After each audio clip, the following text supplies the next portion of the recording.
You ever worked for someone or worked with someone that was really lazy, really rude, really insensitive, just didn't show up to work? You have some kind of problem with this person. You end up doing more work than you're supposed to. Today on That Doesn't Make Sense, that's what we're going to talk about. Workplace wrongs. But today is different. On this last episode, episode 10, I'm going to give you stories from others. But first, I'm going to give you mine. My story starts at Shawnee Mission Hyundai. I was a porter.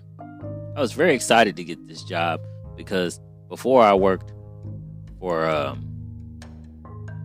Hotel Phillips. I was a valet driver, and I was making pretty good money, but I wanted more. I wanted something else. And I got something else, and I really regretted it. So I started there as a porter. Then I moved into car detailing because they made more money, and I got to drive some of the best cars sometimes. I got to drive some of the best cars as a porter, but I felt like giving myself more stuff to do would be cool. Plus, it got me more money. A position came up where I could make more money and be a supervisor. And I was down for that, but I had to show and prove. So for a month, I showed my supervisors that I could not only handle what was going on at Shawnee Mission Hyundai, but over at Shawnee Mission Kia also. So I did good. The people who I worked around, the car salesmen, the repairmen or women, they loved it. They loved the way I worked. The guy who took pictures of the cars, he loved it. He loved the way I worked. He loved the way I cleaned the cars. And I was doing good. I was working with a gentleman named Manny. Manny was awesome. He was a Hispanic brother. He was awesome. We was best friends. We got to know each other at work. Then we ended up being friends out of work. And I forgot the other guys that was working there. But there was one gentleman in particular. So the young man started, and he was cool. We got along real well. You know, he followed instructions. I was supposed to be training him, so I trained him really well. Well, a week later, he decided to try to get his pops in there. And remember, I'm still up for the promotion. I just have to earn it. So this gentleman comes in, he interviews, and he gets the position that I've been fighting for. So, you know, of course I was a little heated. I didn't understand how somebody else could just come in and they say they have all these skills and all of a sudden they're up for it. They just oversee me. But I didn't show any attitude. I didn't show any hostility or added anything negative towards it. I let it slide off and go. So things changed when this gentleman became a supervisor. I noticed a lot of things because they were all happening to me. I'm cleaning up cars. I'm getting them done. He'd pull them back in the lot. This ain't done. This ain't done. This ain't done. You need to be more detailed. You just such. He'd do this to me every day. He tried to show out a front, you know, talk to me crazy. He found I was in the military, so he tried to talk down on me as a black man going to the military. Black people ain't got no business doing it. That's why you ain't here. You ain't never gonna be this. Like, I noticed like he's really belligerent with me. But I also noticed something else. He had a smell about him. And this smell was very strong. And I wasn't the only one smelling it, but I also wasn't saying anything yet. See, because I'm a watcher. I like to watch people. I like to let them do the things that they're going to do. And then when you continue to cross me, I'm going to set you up for failure in my own way. It's not a horrible way. Don't get me wrong. So the gentleman got in the car, passenger side of a car. I was on the driver's side, toothbrushing the stick because it was a stick shift. So I'm, you know, cleaning it up. He come in there and he started telling me off, telling me about how terrible of a job I'm doing. He don't know why I have a job. And at the moment he's doing all this, I turn around, look at him and say, are you drinking? No, I ain't drinking. Such. I left it alone. But I recorded it. The next day, he did the same thing he did last time. This time, he pulled a car in and he tried to tell me off. So I got up, I left, and I went to my supervisor. And I let my supervisor know, hey, you hired this man. He got the job that I wanted. And he's messing it up already because he's drinking on the job. My supervisor didn't believe me. I was like, oh, okay, well, why don't you go and check the man's breath? Call him in here. So I left. The new supervisor went in there. A couple minutes later, he went out and he packed up his stuff and he left. Talked to his son. And his son just started acting kind of basically shitty towards me. He didn't like what I did. And that was cool. I didn't really care. So the next day, the son is there, and I'm there, and Manny's there, and the son starts getting a little belligerent with me. And I'm not really worried about it. You know, I'm cool, casual about it, because this is something I've learned a long time ago. There are people out in this world that will try to do everything they can to catch you and make you step out of yourself to be something else, to make mistakes. It's been happening to black folks, you know, forever. Somebody will say something to one of us and we'll just and then we're ready to fight, not understanding that was that man's plan. He just used you. You let that person own you. When somebody lets you, when somebody pushes you, or you allow someone to push you out of your norm into that, where you want to be violent, belligerent, then they won. You let that enemy win. So I never let him win. I let him talk stuff. He wanted to fight because I was so calm and cool. He invited me outside. And we're in the back of Shawnee Mission Hyundai. So I opened the garage door and I said, I can step out here, but what's going to happen? He said, no, I don't mean out here. I mean like out on the street.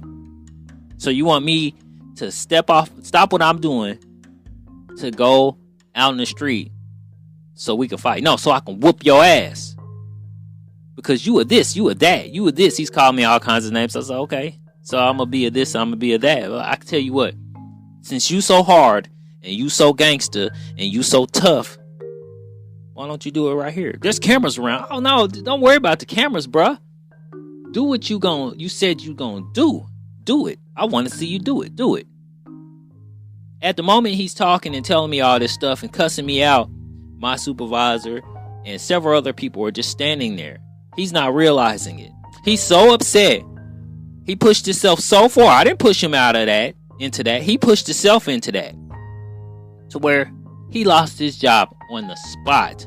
Not only that, they were on their way to go and fire this man or talk to this man about the things that he was doing, because at the same day I brought his dad to my supervisor, my boss, my manager. I also brought his son and some information.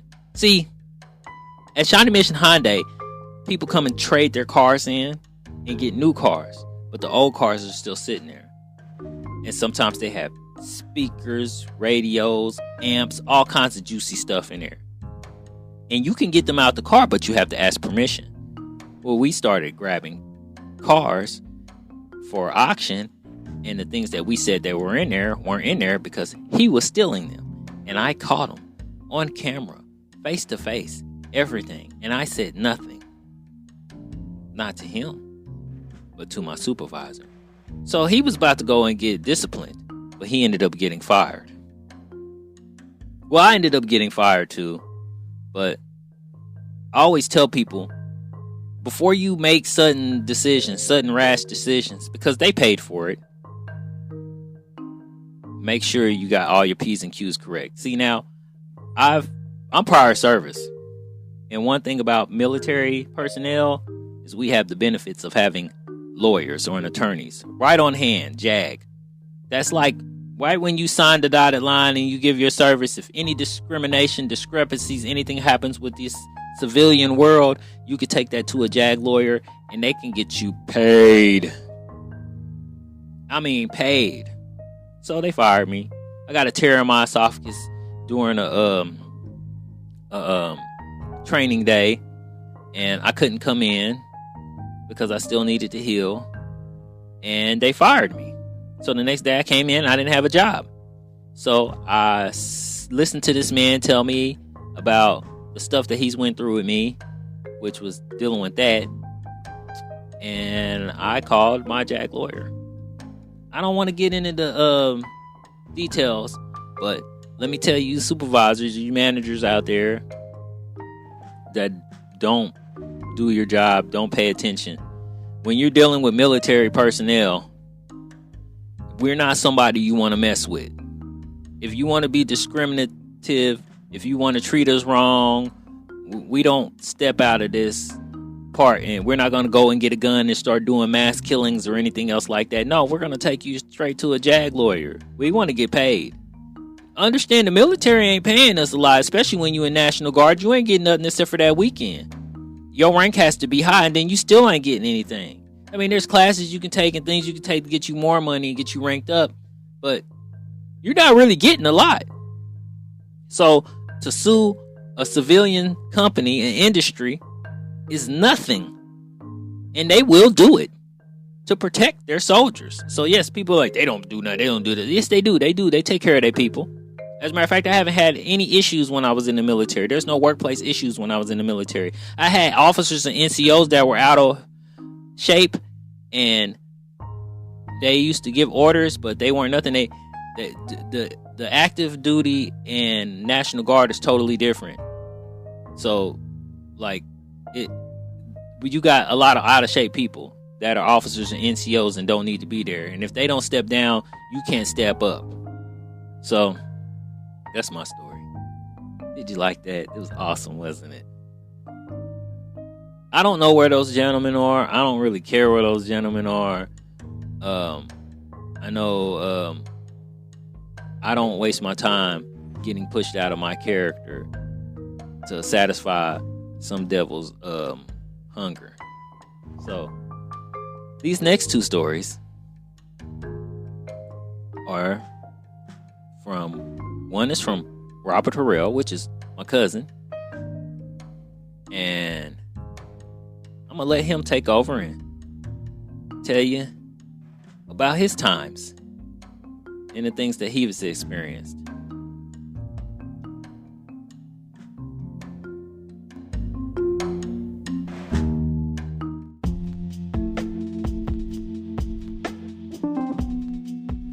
What's the deal, y'all?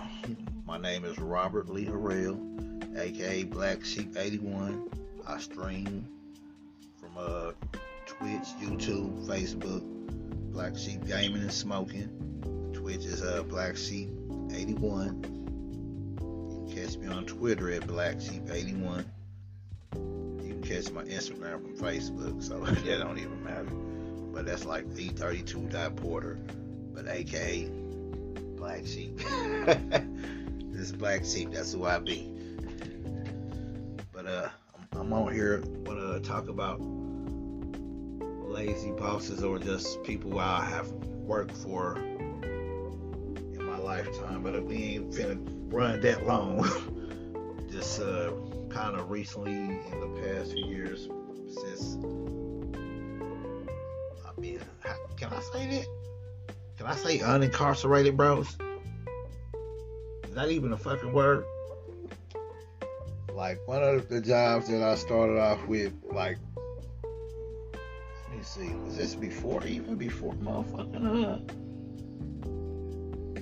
before I worked at Liberty Fruits? It might have been before or after, shit. Yeah, it was after Liberty Fruit. I worked at Jack in the Box, which is a 24-hour restaurant. But yeah, when I first started working there, like, I wasn't even there a week yet, and the manager that was working that night, because I was on a fucking night shift, dipped out, y'all. Didn't even wait for the next manager to show up. So it's me and one of my son's best friends who had just got hired, We in there trying to run the register, because I'm a cook. I don't know nothing about running this motherfucking register, even though I do know. But I don't want to be over there fucking with that shit and trying to take orders and make food. I'm not even a manager yet. I'm just a fucking couple days in.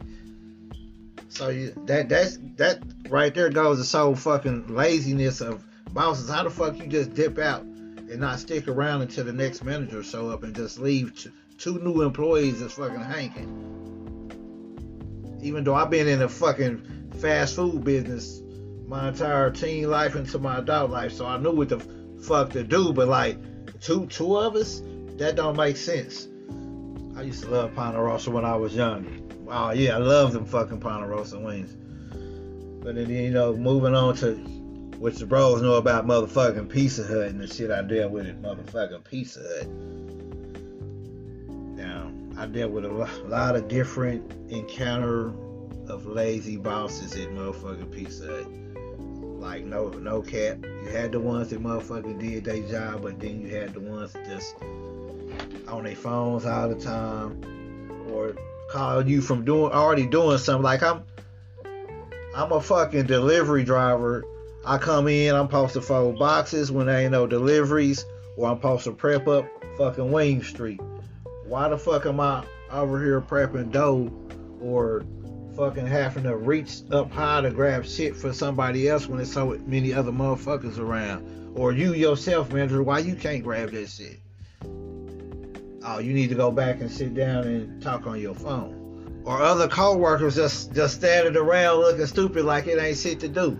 Like, that shit got fucking annoying as fuck. And I don't mean to be cussing this shit, y'all, but like, ugh.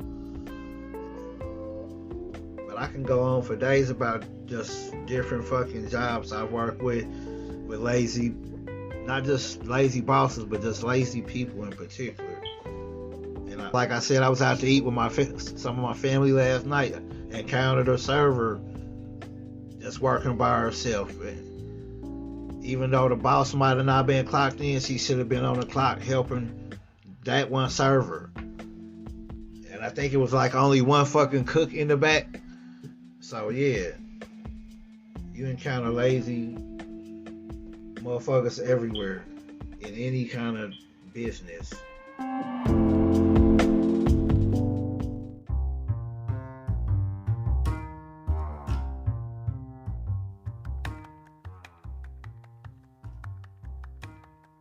Again, that was Robert Harrell. You can catch him on Instagram, Twitter, Twitch, everywhere he said he was available. But this next gentleman, someone I used to work with. Or actually, I was his supervisor at a time. So he's not talking about me when he's talking about the person that did this. This was way after me. But I'm going to introduce you guys to Mr. Joseph Montiel.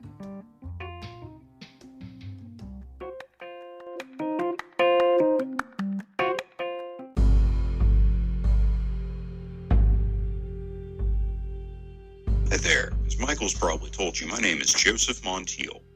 For a little context to this story, I am a Taco Bell worker, which of course I'll keep the location and names of people to myself. I have a history of about 6 years with the company, but I've been at this particular location about 7 months. When this story occurred, it was at about my 4-month mark. The coworker in the story had been there about a year and a half, so pretty well experienced, knew what to do. We were also short-staffed, all of 6 people on this schedule to speak of. Not a new concept in the age of COVID, but just for the sake of being on the same page. Well, on to this story. So, it's about 7:15 a.m. when I get to the store, and I walk up, unlock the door, kill the alarm, and start the robotic life that is Taco Bell. So that by the time, we'll call him Drew shows up, there's not too terribly much for him to take care of while I finish up my managerial stuff. Well, I just kept my head down, and I'm the type of worker that's like, just keep going, it'll be okay, they'll show up when they show up. and probably lost a little bit too much track of time as it was 8:20 a.m. and Drew had not arrived. We were both supposed to be there at 8 a.m., but I had no phone call to the store from my GM. He didn't call me. I didn't have a message on this app that we have that's called Crew, so I'm just in the dark. I give him about 5-10 more minutes, and right at 8:30 when I go to call my GM to see if he reached out to him, he pulls into the parking lot. So I figure, okay, cool. Just a little bit late. It's okay.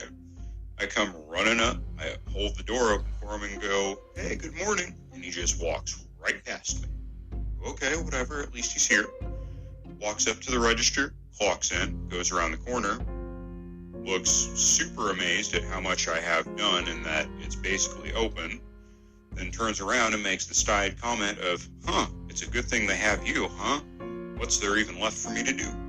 I go, yeah, it helps to get here a little bit early, but if you want, you could bag up some nacho chips or pull the stuff out of the water for me and get it on the line, because I'm still making rice and beans. And in the middle of me saying this, he just decides to go, no, I don't want to do any of that, actually. And I go, well, I didn't exactly want to open this whole store by myself, but then I make a motion around us. Here we are. So let's be adults and do our job, right? And I walk over to go do my beans and all of that. He bags up a couple things of chips and then says he needs to go to the bathroom. I don't think anything of it, so I just mind my own and keep going. Before I know it, it's 8:50, and I haven't seen him since he went to the bathroom. So I look at our security camera, and sure as shit, his car's gone. So I walk up front to make sure his uniform, apron, hat, and clock-out slip are next to the register that he clocked out on. I walked the whole building to ensure I wasn't alone, and found it to be true. So we're now at 9 a.m. when I'm supposed to be open. There's already what appears to be a level 5 Karen in my drive-thru with 4 cars behind her. Well, my phone goes off and it's my GM. So I answer him naturally and try and talk to him about what all is going on and the fiasco in front of me. We get about halfway into our conversation when the Karen calls the store. So I tell him I'll see you whenever you get here or after I deal with whatever I'm about to deal with. Hang up and pick up the store phone to the following call. Hi, Taco Bell, can I help you? Yes, I want to talk to your GM. I've been sitting here for 10 minutes. I don't want to talk to a shift lead, a coworker, anyone else. I want to talk to the person who runs this so-called business. To which I chuckle a little and go, so, here's some fun facts for you today. I'm the only one in this whole store right now. Only guy. Been here since 7 by myself. And the one guy who was supposed to be here with me till noon, till we got back up, just left without a word. Also, I just got off the phone with my GM, so he's abundantly clear of the situation that is going on in this store. You want to see something cool, though? Yeah. I click on my headset to speak into the speaker that she is parked next to and go, hey, does this sound like the voice that's on your phone right now? And I watch her visibly drop her phone in her lap. And she looks at the speaker and goes, oh, wow, yes? And I go, okay, cool, watch this. And I hung up the store phone and continued to speak through the speaker box.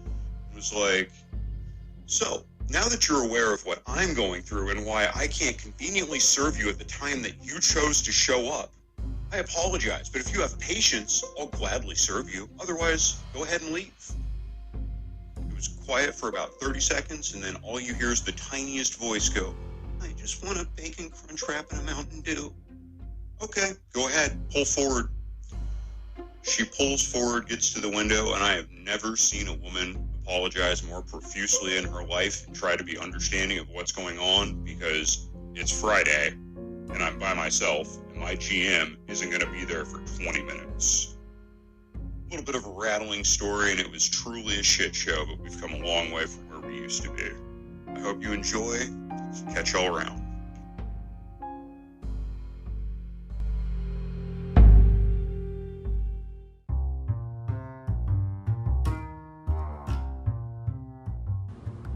Oh, we're not done yet. we're far from over. Well, maybe not far. We got one more by Malik Jones. Malik Jones is a fellow podcaster. His podcast is called Proper Podcast, streaming everywhere. You can also catch him on Instagram, Proper Podcast, and on YouTube, Proper Podcast, where he'll be talking to you about hip-hop culture and growth. Check him out. And here he goes, Malik Jones.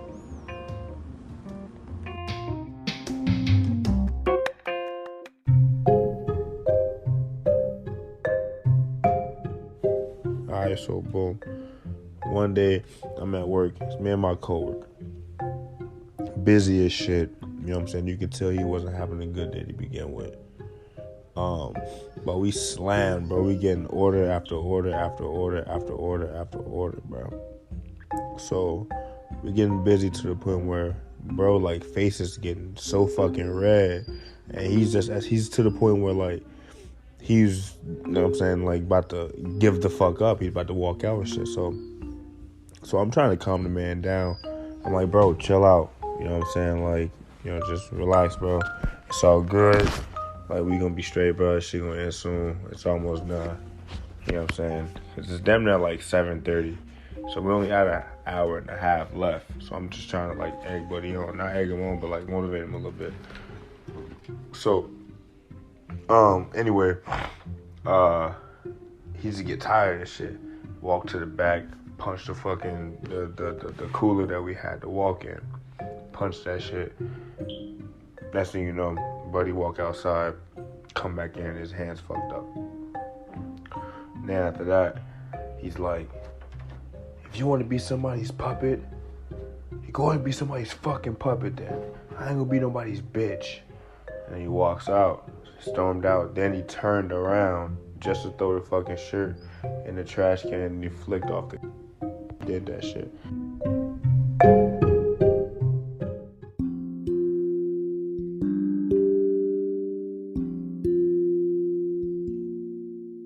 Well, that's it. Episode 10, Season 1. Stay tuned, because I'll be giving out information within the next couple weeks about Season 2, Episode 1. Or maybe we might just hit Episode 11 and 12. There are a lot of things that I'd love to elaborate on. But until then, you guys stay healthy. And hey, if there's something out there that just doesn't make sense to you, try to learn it. Try to educate yourself about it. Maybe it might make sense later. You never know. Or sometimes it might just be in that void of that it just doesn't make sense.